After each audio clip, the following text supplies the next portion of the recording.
If you don't like the way I live, then go ahead and leave. My husband, Stephen, said that right before walking out of the house to go out with his best friend, the one everyone at the company knew was his mistress. He had no idea. I was going to do exactly that very night. If you've ever stood in front of a moment that shifts the entire direction of your life, stay and listen to this story. And if it hits something in you, don't forget to subscribe and leave a comment so I know you're still here with me. The lasagna was still perfect. That's what I remember most about that night. The cheese had melted just right, the edges golden as if untouched. The scent of basil from the little pot on the porch still carried that stubborn summer smell, even though it was late October. I had timed everything perfectly, so the food would leave the oven exactly when Stephen usually came home for the past 8 years. The sound of his car pulling in.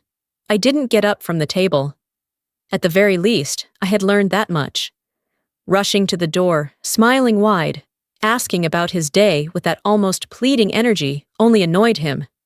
"You suffocate me," he once said. So I sat still, my plate untouched, watching the steam rise from the lasagna dish. He walked in, laughing. I heard the laughter before I even saw him. That bright, sparkling laugh that once belonged only to my stupid jokes, to the nights that were just the two of us. Now it flowed freely, easily, for anyone except me. He was on the phone, of course. "No way," he said, his voice warm with delight. "Olivia, you're unbelievable." A pause. More laughter. "Yeah, see you in a bit. Yeah, bye." He hung up just as he stepped into the kitchen.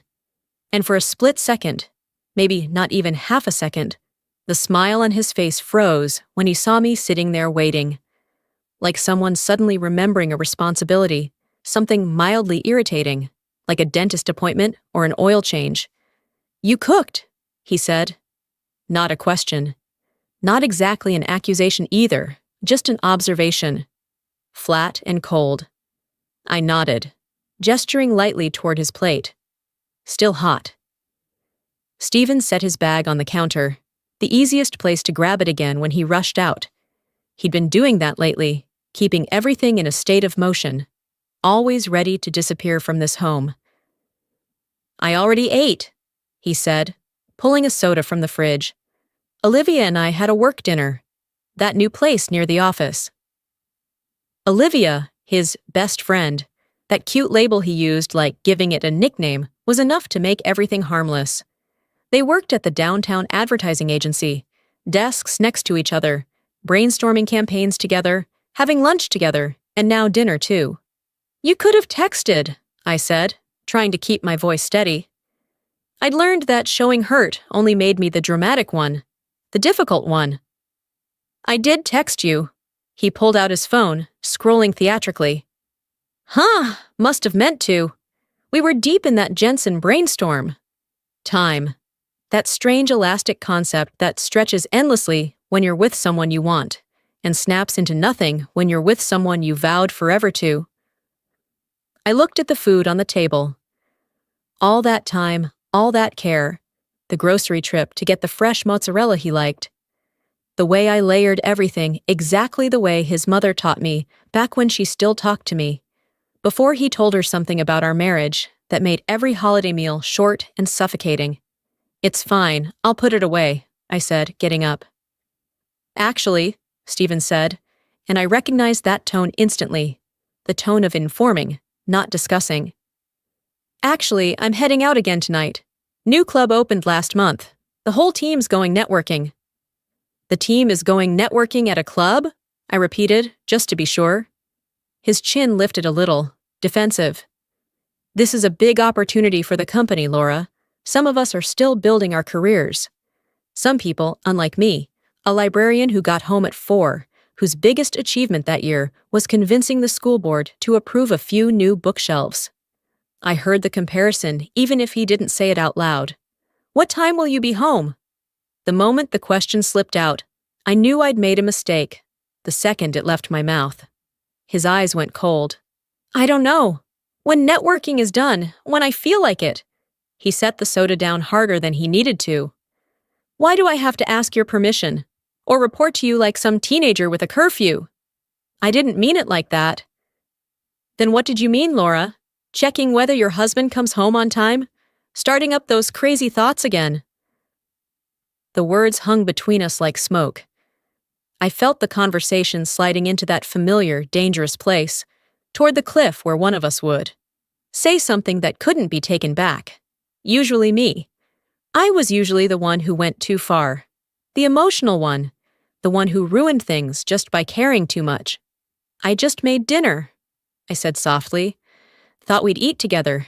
Talk a little. Yes, that was me. A wife just trying to hold her marriage together. Stephen laughed, but there was no music left in it.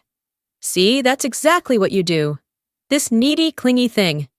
I work all day, trying to build something, and I come home to you sitting here like some sad ghost, cooking food I don't want, looking at me like I'm doing something wrong just because I have a life. I wasn't sitting in the dark, I said stupidly, completely missing the point, but my mind was scrambling for something to hold on to. You know what I mean. He grabbed his bag. I'm going to change. Party's in 20 minutes. He started up the stairs, then stopped, turned back. There was something on his face I had never seen before. Not anger, not annoyance, but colder than that. Finality.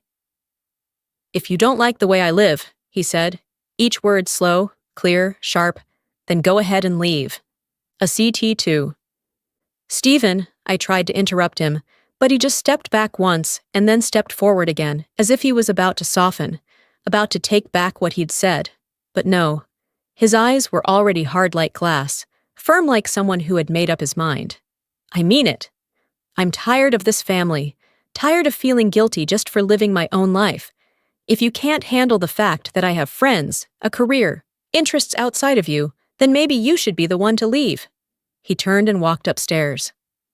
I heard his footsteps on the wooden floor, the closet door opening, the bathroom door closing, the familiar sounds of someone getting ready to go out, not someone thinking about their marriage. There was a time I loved that little ritual, the way he tried on different shirts, the way he leaned close to the mirror to line his eyes, the small smile he'd make when he liked his hair. How long had it been since he'd done any of that, for me?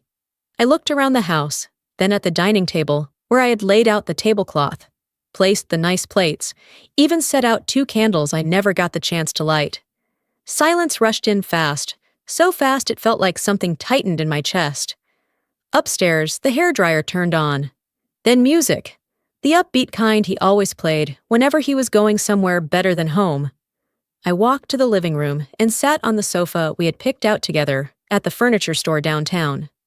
The sofa that surprised us both because we agreed on it instantly. The night it was delivered, we couldn't help laughing and hugging right on it. Where did those people go? Those people who couldn't keep their hands off each other for even a moment? My phone buzzed. A message from my sister. You're still helping me move tomorrow, right? I'd promised to help her move into her new apartment after the divorce. I'd listened to her for months, the slow unraveling, the fights, the breakup, the lawyers. I had given her advice, the kind that sounds supportive. Keep trying. Marriage takes work. You can't just give up. And now here I was, sitting here, completely helpless in my own marriage. The sound of shoes on the stairs. He appeared at the doorway, new fitted shirt, hair slicked back, expensive cologne I didn't even recognize anymore. How do I look? He asked. For a split second, it was like before, like my opinion still mattered. Good, I said honestly. Something flickered across his face. Guilt, maybe, or a memory. But it vanished, replaced by that bright, stiff smile. Thanks. Don't wait up. He paused at the door. And Laura, think carefully about what I said. Think really carefully about what you want, because I'm not changing. If you don't change... He didn't need to finish. The door closed. His footsteps down the path. The car door, the engine. Then silence. Not the peaceful kind, the kind heavy with all the things I hadn't said, all the things I hadn't let myself feel. The house suddenly felt bigger, emptier, like it had already started practicing how to live without me. I thought about his words, If you don't like it, then leave. He always did that. The ultimatum meant to push the other person back, to assert control. But sometimes they backfire. Sometimes the person being cornered looks straight at the ultimatum and for the first time sees a door opening wide. My phone buzzed again. My sister. Are you okay? You usually reply fast. I looked at the message. Was I okay? No. I hadn't been okay for months, maybe years. I had compromised, understood, been patient.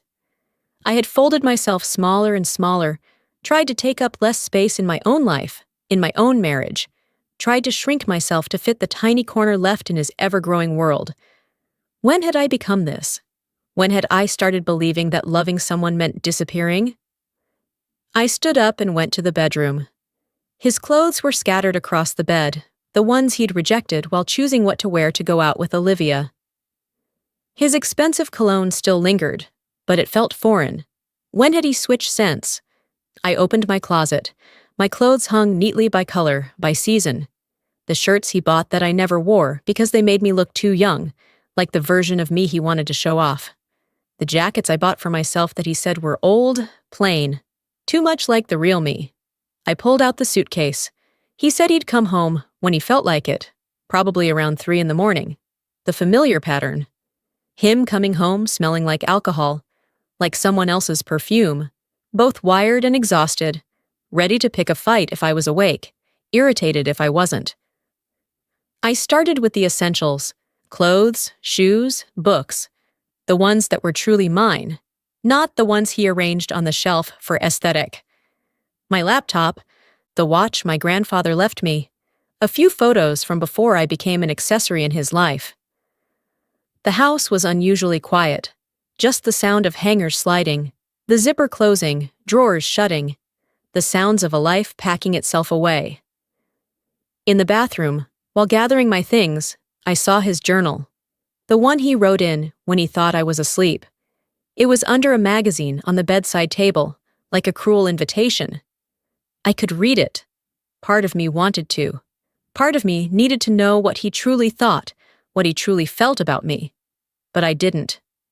That was the old Laura. The Laura who tried to understand everything, fix everything, be good enough by finding the perfect solution. The new Laura, the one forming in the quiet of this house, didn't need that anymore. I already knew enough. I brought the suitcase to the car. It was almost midnight when I finished. The house looked strange, not empty, just unfamiliar, like it was already beginning to erase us. I opened a drawer and took out his favorite notebook, the one with thick paper that made his handwriting look nicer, and thought about what to write. The hurt, the nights waiting, the cutting words. But writing those things would only make him feel important, knowing he'd gotten to me. He didn't deserve that. I wrote, "You're right. I don't like it, so I left." I propped the note where he always put his bag, the place he'd see first. I did one last walkthrough, making sure I'd taken everything that truly belonged to me. At the door, I paused. This had once been our home. 8 years of trying, building, believing that loving enough would make it last. But I finally understood. One person alone cannot hold a marriage together. My car was packed. My phone was fully charged. I had nowhere specific to go. And strangely, that felt right. As if the uncertainty itself was part of leaving. I called Ashley. Her voice was soft, sleepy. "Laura? What's going on? Are you okay?" "I need a place to stay," I said, my voice cracking. "Just for tonight, or a few days." There was a quiet pause. Then Ashley answered without hesitation. "The door's unlocked. Come. I'll get a room ready for you." I drove away.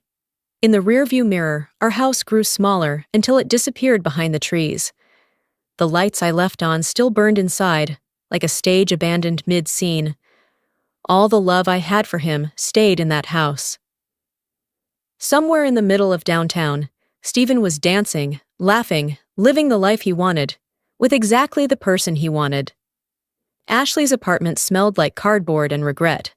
Half-finished moving boxes from a move that never fully happened, Labels written in marker still clear. Plates? Fragile. Clothes? Books. I arrived at 1:30 a.m. Ashley opened the door in an old t-shirt and pajama pants, looked at me for 1 second, long enough to understand, then pulled me into a quick hug. No questions, no forced advice. She carried my suitcase upstairs, pointed to the room already made with sheets and pillows. "There's beer in the fridge," she said, "or coffee if you need to talk." "Beer," I said.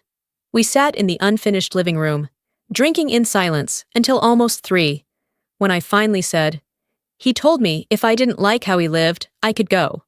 Ashley nodded, not shocked, just exhaled. "And you really went?" "I really went." She smiled, not exactly happy, more like recognition, the way people smile when they've survived the same kind of loss. "Welcome to single life." I laughed too, trying to drink enough to feel numb, to forget. "I keep thinking about last Tuesday," I said. "I came home early, and he was there. Rare. He was on the phone in the bedroom.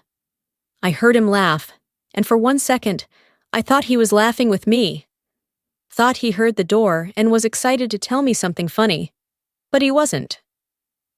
It was Olivia. When he walked out and saw me, his face just annoyed. Not guilty, not caught. Just annoyed that I came home. That's when I knew. I tightened my grip on the beer bottle. Anger can be fixed. Hurt can be healed. But when your existence irritates someone, when being in your own home feels like you're intruding, that's when it's really over.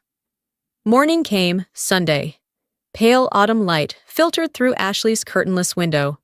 I lay on the bed, staring at the ceiling, waiting for the phone to ring. Because by now, Stephen had surely come home. He'd walked into the house and seen the empty closet, my things gone, and the note I left for him. By now, he had to know I really did it. The phone was face down on the nightstand. Silent. 7:30, 7:45, 8 o'clock. Nothing. I picked it up, checked the volume, checked whether I accidentally turned off notifications. No.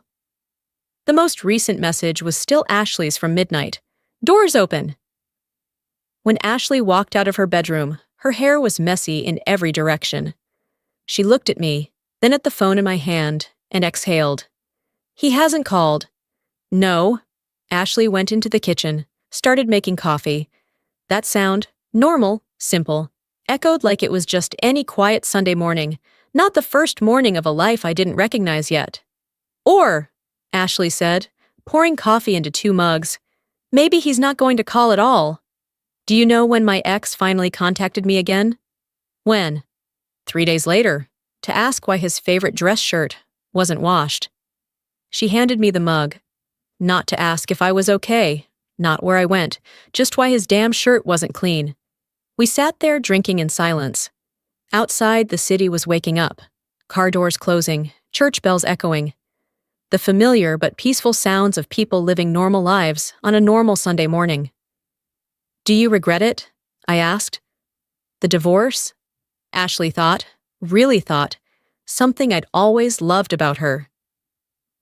"I regret that love had to end like that," she said slowly.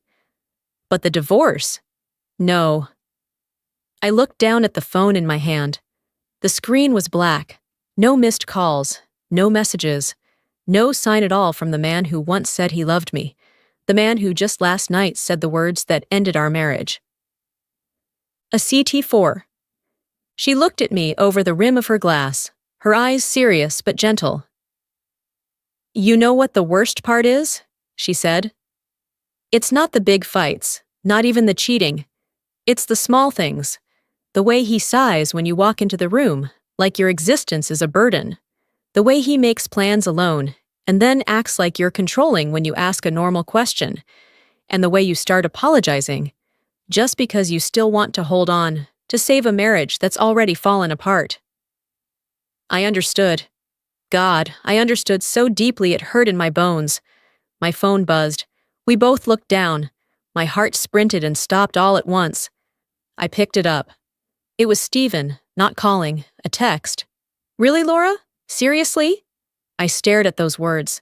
Not "come home," not "let's talk," not "I'm sorry" or "I miss you." The things I both feared and hoped for. Just, "Really?" As if I was the unreasonable one. As if I was the one breaking the rules. Ashley asked, "What did he say?" I handed her the screen. She let out a sharp, sour laugh. "Oh God, it's exactly the same. Men like this really read from the same manual." Another message popped up almost immediately. "God, Laura, you're overreacting. Just because I went out for a bit, had friends, I seriously can't believe you." Then another. "I'm calling Mom. She needs to know you ran out of the house in the middle of the night." Then another. "You won't even talk. You won't try. You can't act like an adult. All you do is run." I watched them appear one by one and felt something strange yet familiar. Something I should have seen clearly long ago. I expected guilt. Expected my heart to pull me back. Expected to feel unreasonable, impulsive. But I didn't. Instead, I felt clarity. Because in those messages, my entire marriage appeared, distilled into a few angry sentences. Everything was my fault. I was the dramatic one. I was the problem. He erased the fact that he told me to go. Erased the months he'd chosen another woman over me. Erased the nights I begged him to talk while he shut every door. In his version of the story, I had always been the one causing trouble. The phone rang. Stephen's name lit up the screen. Ashley raised an eyebrow. "You gonna pick up?" I thought about it. Thought about hearing his voice and the fight that would follow. I knew him well enough to know he'd be angry, defensive, righteous. I'd try to explain. He'd cut me off. I'd hold it in. He'd say I was disrespectful. The same loop over and over. Or I could choose something else. I declined the call. A new text came instantly. "Pick up. We need to talk." Then, "Fine, be childish, but you cannot take the car. It's under both our names." The car. Of course. We had officially moved from emotions to property, to possession, to who owned what. I typed a reply, then erased it. There was no version of a response that wouldn't drag me into another endless fight, another emotional chess match we'd played 100 times. Finally, I wrote only, "I need time. Please respect that." He replied instantly, "Time? You walked out. You don't get to demand respect." I placed the phone face down on the table. Ashley nodded. "Good. Don't answer anymore. It'll only pull you right back into the loop you just escaped." He wants to control the narrative. His mom will call, "Don't pick up." Your mom will call, "Definitely don't pick up." Despite everything being a mess, I still laughed. My mother, who always asked when she'd have grandkids, who adored Stephen like her own son, and would absolutely have many opinions. The phone buzzed again. Even face down, the screen lit up against the table. Ashley said, "Turn it off, Laura. Just for today. Give yourself a little time." I knew she was right. I knew I needed to do it. I pressed the power button. The screen went black. Act 5. No more buzzing. No more waiting for the next message, the next call, the next accusation. Just silence. "Done," Ashley said. "Now let's get breakfast." We walked to a diner 3 blocks away, the kind with torn vinyl booths and a waitress who calls regulars by name. Ashley ordered pancakes. I ordered eggs, even though I knew I wouldn't be able to swallow a bite. The waitress topped off our coffee. On the wall-mounted TV, a football game played with no sound. Behind us, a family argued about pancakes versus waffles. Ordinary people, ordinary problems. Ashley ate. I just pushed the eggs around. Not exactly sad, not angry either, just floating. Like I'd held on to something too tightly for too long, and now that I'd let go, I didn't know where to put my hands. "What do I do now?" I asked. "Now you find a place to live. Call a lawyer, take a few days off, handle the practical stuff." She pointed her fork at me. "And you don't go back. No matter what he says, no matter how he twists it, you don't go back." "What if he wants to fix it?" I asked, trying to voice something I knew would never actually happen. "Does he want to fix it, or does he just want you back so everything can go back to the way it was?" He gets 2 lives, 2 homes, and you just have to accept it? I couldn't answer. My phone was off, but I could still feel it burning in my pocket. I imagined it lighting up nonstop. Messages, voicemails, the fallout of a broken marriage. Stephen telling his version to his mother, my mother, friends, and definitely to Olivia. Poor Stephen married a woman who can't handle her husband having a career, having friends. And maybe that would become the truth in their eyes. But I knew my truth. I knew the nights I stayed awake waiting, the times I tried to talk and he brushed me off, the way I shrank myself piece by piece to keep the peace. I knew about his mistress and how much he resented me, yet still didn't want to leave the marriage. I need to find my own place, I said. I can't sleep at your place forever. The waitress dropped off the check. Ashley snatched it before I could reach. My treat. Welcome to divorce breakfast. First one's on me. We walked back through the Sunday streets. Joggers, dog walkers, families heading to lunch. Everyone seemed paired up, except us. It's funny, I said.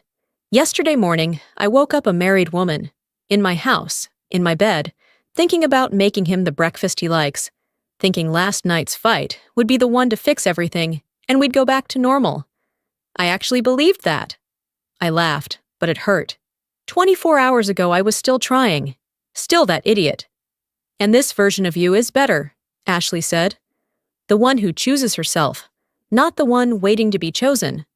Back at the apartment, I sat on the sofa staring at my phone, still off. Ashley went to shower.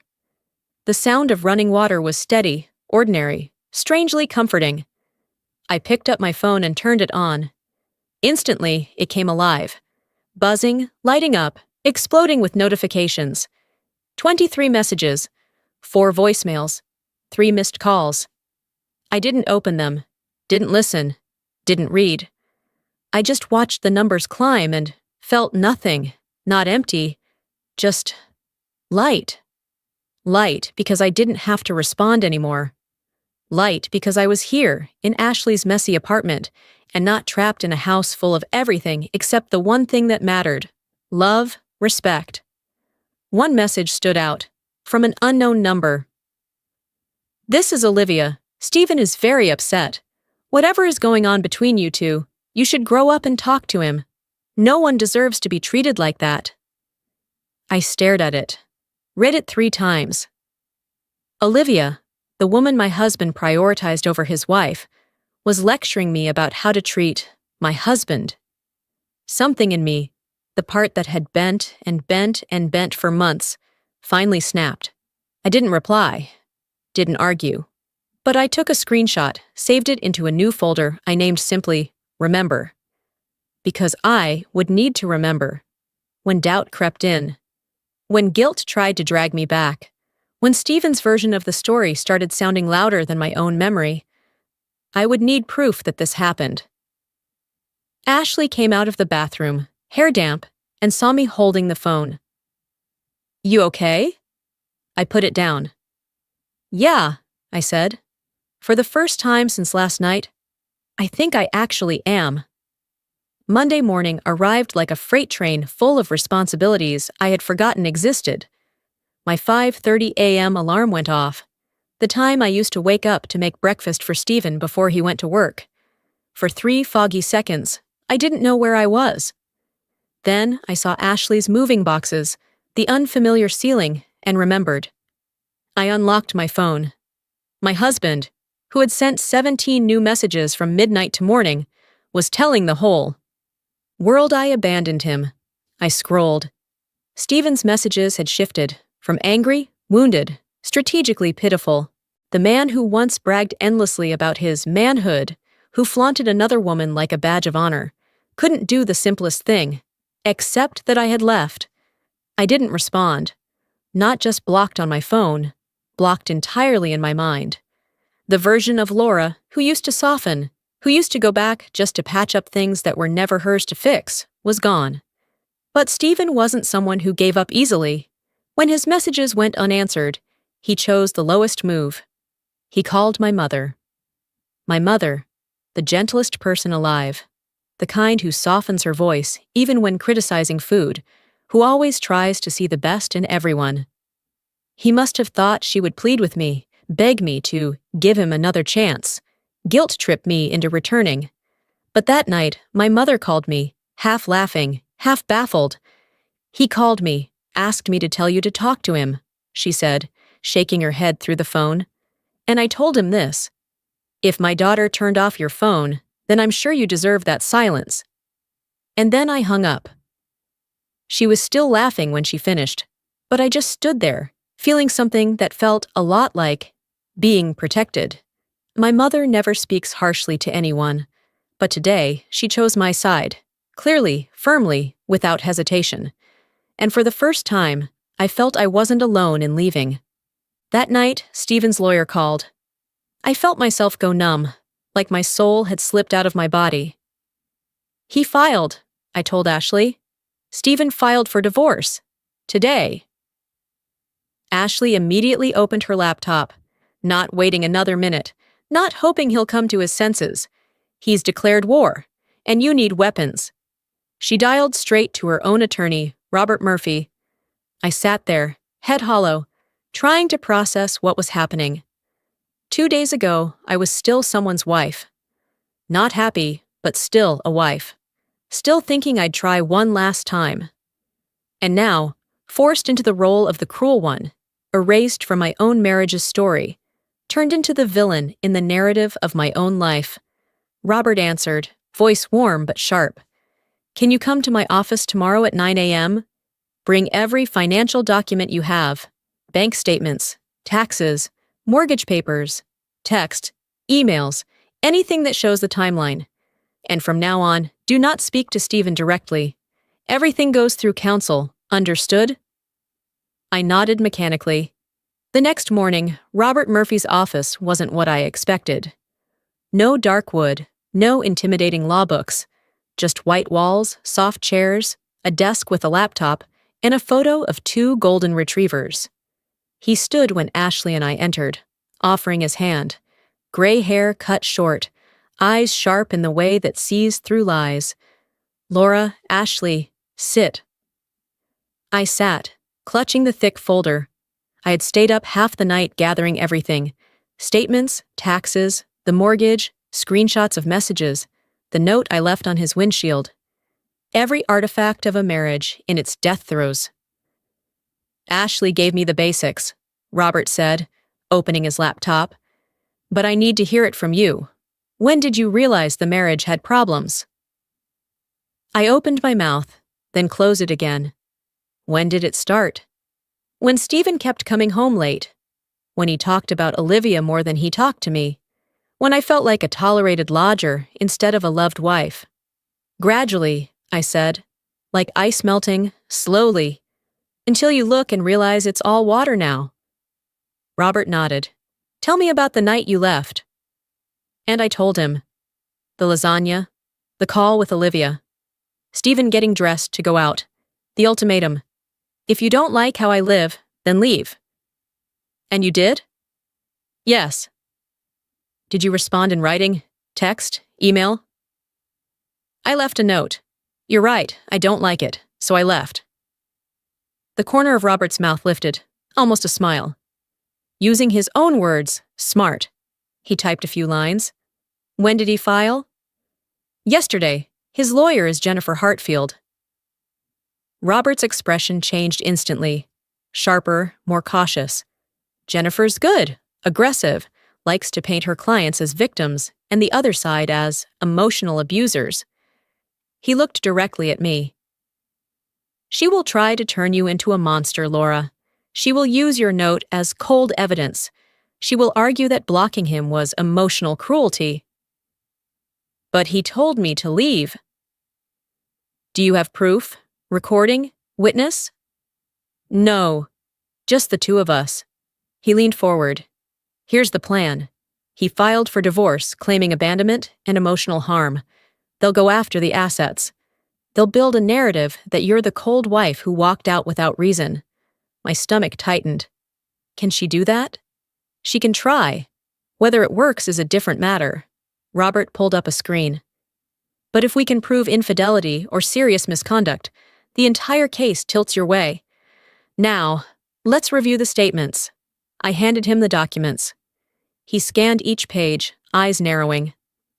Interesting, a lot of cash withdrawals. $300 on February 15th, $500 on February 23rd, $400 on March 2nd. All Stephen. Then he pointed. Antonio's Restaurant, $385. Skyline Lounge, $720. Bellamy Hotel, $550. I swallowed. Bellamy is that expensive hotel downtown. So why would he? Robert cut himself off, leaning back. Laura, I need to ask plainly. Do you think your husband has been cheating? The word cheating floated like smoke. I'm not sure, I said. But in my mind, pieces slammed together. The late nights, Olivia, the time Ashley saw them at a restaurant, the hotel charges. Robert nodded. This matters. If there's an affair and we prove it, their entire case collapses. It shows a clear and justified reason for you leaving. He opened a form on his screen. I'll file a response to the divorce petition. We deny the cruelty allegations, request fair division of assets. Meanwhile, you gather everything you can. Statements, messages, witnesses. And don't go home yet. It's marital property. You have rights. But let things cool. He looked at me, eyes firm but compassionate. You don't want to destroy him, I get that. But he already started destroying you. Now it's time to defend yourself. After the meeting, Ashley and I sat in her car in the basement garage, neither of us bothering to start the engine. A hotel? I finally said. He used our joint account to pay for a hotel room, and I never noticed. I trusted him. I let out a bitter laugh. God, I'm so stupid. Ashley pressed the start button. No, that's called being decent. Decent people get used, not because they're dumb, but because they don't expect others to choose the worst option. How do you feel? She asked as we drove out of the garage. Like the whole marriage was a lie. I thought about the early years, when Stephen and I couldn't keep our hands off each other, when we stayed up all night talking about everything, when I believed we were building something real. No, I said. The beginning was real, but somewhere along the way, he changed, or I changed, or both of us did, and we didn't notice until we became two strangers living two completely different lives. When did it really start going wrong? 2 years ago, when he got promoted, managing the big accounts. That was also when Olivia joined the team. I looked out the window. He started mentioning her constantly, how smart she was, how creative she was, how she understood his vision better than anyone. I thought I was being paranoid for feeling jealous. Turns out I was just paying attention. Ashley said, Bank first. Remove Stephen's access to the joint account. Leave enough for his expenses this month. Move the rest into an account under your name only. He's already 3 steps ahead. Filing, playing the victim online. You need to catch up. This isn't cruelty, it's survival. Back at the apartment, I couldn't sleep. Lying on her sofa, staring at the ceiling, I kept thinking about that hotel charge. What room? A suite? How long did he stay? Was Olivia there? The thought made me nauseous, but I couldn't avoid the truth anymore. I couldn't unsee the pattern Robert pointed out. Cash withdrawals, restaurants, late nights at work. I turned on my phone and did what I'd been avoiding. I looked up Olivia. LinkedIn came up first. Marketing director, same company as Stephen. Previously worked at a competitor. Joined his team 2 years ago. Exactly when everything started falling apart. I checked her Facebook. Mostly company events, professional posts, food photos. Then one picture from 3 weeks ago. A sunset from a rooftop bar, captioned, Sometimes the best ideas come after hours. And in the background, blurred but unmistakable, Stephen. His hair, the tie I bought for client meetings. I took a screenshot and sent it to Robert Murphy. Found this. 5 minutes later, he replied, Good job, keep going. And I did. 2 straight hours like some amateur investigator. I combed through Olivia's Instagram, Steven's Facebook, every picture, every comment, matching their timestamps. At 1 a.m., I found something that made my spine go cold. Olivia had commented under a post Steven made 2 months ago. "Good thing I have you to keep me awake. Thanks, partner." Partner. I screenshotted it and saved it under a folder called Evidence. By 2 a.m., I had an entire collection: photos, comments, restaurant check-ins, all the nights Steven said he was working late, and charges from the hotel that lined up perfectly. A full week after Steven filed, I didn't receive a single signal from him. No calls, no texts, not even a passive-aggressive post online. As if he had disappeared into the shame he created for himself. But then came the knock. Late afternoon, the sky washed in soft purple-orange. I had just sat down with a cup of tea, the tiny ritual I'd started learning to give myself, when the pounding shattered the quiet. At first, I didn't want to open it. My instinct already knew exactly who it was. And when the door cracked open, I was right. Steven, but not the Steven I once knew. The man who used to walk into rooms with his chest puffed out now looked like he'd been dragged out of a pile of ashes. Greasy hair, wrinkled shirt, a coffee stain at the collar. Eyes sunken, drained of all light. The charm he once wielded had evaporated, replaced with the desperation of someone who'd lost everything. "I was wrong," he said, voice breaking even as he tried to hold it steady. I stood there, one hand on the doorframe, watching him unravel piece by piece. "I miss you. I never meant to hurt you. You know me, Laura. You know I raised my hand. My silence always scared him more than any words, and tonight I let it do the work. He faltered. I took a slow breath and said the sentence that had been sitting on my tongue since the night I walked out. "You never regretted anything," I said, my voice steady, almost cold. "You just wanted a maid who loved you." The color drained from his face. His mouth opened, but no sound came out. I closed the door. The click of the lock wasn't angry, just a clear boundary being drawn. I leaned against the door for a moment, heart pounding, not from fear, but from relief. No fight, no explaining, just an ending that belonged to me. The next morning, I found a folded envelope on the doorstep. The edges dirty, like his hands had shaken while placing it there.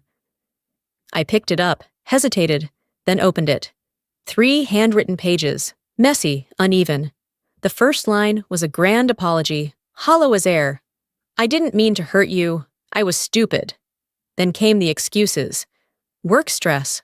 Olivia was a moment of weakness. Then the blame. "No one has ever stood by me like you. I don't know how to live without you. You can't leave me like this." I read it 3 times. He didn't apologize for the betrayal, or for using me. He only regretted being unmasked, losing control. I set the letter on the table, a small smile tugging at my mouth. He was wrong. If I could redo that night, I would still walk out, without a second of hesitation. I folded the letter and shoved it into the back of a drawer like something already rotting. That night, I slept better than I had in months. No tossing, no tears, just a steady, grounded peace.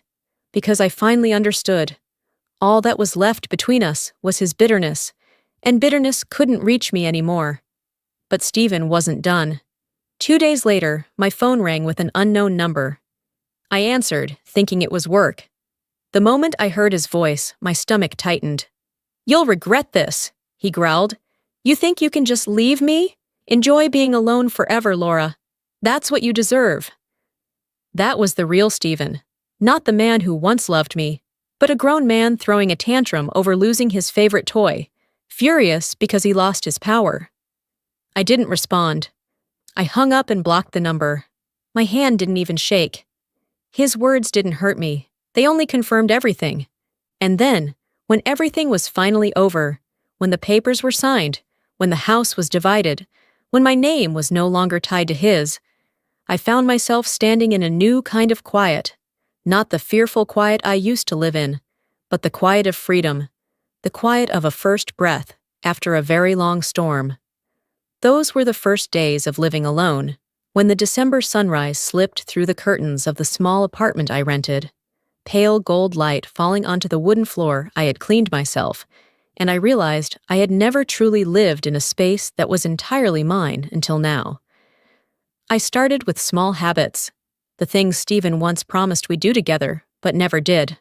Like going on walks, which he always said maybe on the weekend. And then the weekend would pass with him on the sofa, phone in hand, smiling at messages that weren't from me.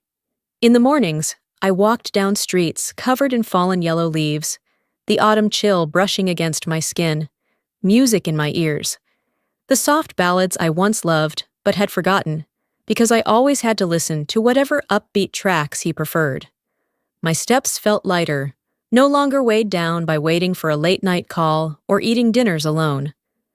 I stopped at the cafe on the corner, where sunlight streamed through the glass, warming the latte in my hands, and I sat there watching people pass by, realizing life was no longer about lonely nights waiting for him to come home, but about these moments, mine, completely mine, not needing anyone to witness or applaud them. Stephen now was no longer pain. He was a lesson in how small I once made myself to fit inside his world, a lesson in how I mistook his silence for peace, and a lesson in how powerful it can be to walk away, to turn off a light that no longer illuminated my life. He made me stronger, not through love, but through the betrayal that pushed me to my limit, and from that limit, I learned to stand up, to love myself before loving anyone else. My new life was strangely gentle. Sunlight spilling through windows, I opened myself, music playing whenever I wanted. No longer afraid of silence, because silence had become a friend. A space I could fill with calls to people who truly cared, people who listened without judgment, people who held me without asking for anything in return. No more nights lying awake wondering what I did wrong.